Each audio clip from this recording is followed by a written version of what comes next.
Кыргызстан социал-демократиялык партиясы бүгүн 22 октябрда мурдагы президент Алмазбек Атамбаев ушул күндөрү Орусияга бара тургандыгын жарыялады. Маалыматка караганда ал 22-23 октябрда Санкт-Петербургда жеңесинин тажиясына барып, 24-27 октябрда Москвада өтө турган саясий партиялардын эл аралык жыйынына катышат. Партиянын басма сөз кызматы тараткан маалыматта жыйында Азия, Африка жана Латын Америка мамлекеттериндеги алдыңкы партиялар экстремизмге каршы күрөш жана эл аралык маселелерди талкуулай тургандыгы айтылат.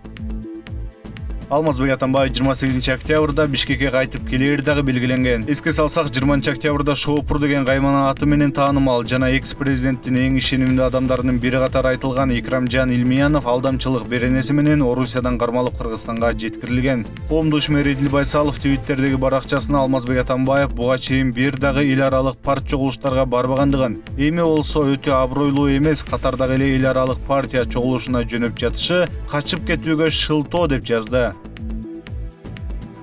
Өзбекстан менен Кыргызстан чек арадагы Шахимардан жана Кандион блок талаштуу тилкелерин тактады. Бул тууралуу Өзбекстандын маалымат каражаттары жазып чыкты. Маалыматка караганда 15-21 октябрь аралыгында Наманганда өзбек-кыргыз өкмөттөрүнүн делегацияларынын жумушчу тобу чек араны делимитация жана демаркациялоо боюнча сүйлөшүүлөрдү өткөрүштү. Жолугушуу учурунда тараптар эки өлкө кызыкчылыктарын эске алуу менен Фергана жана Баткен облусун кесип өткөн Шахимардан тилкесин толугу менен тактады. Мындан тышкары Наманган облусу менен Жалал-Абад облусунун чектеш Кандион блок тилкесинин айрым бөлүктөрү дагы такталды деп айтылат маалыматта.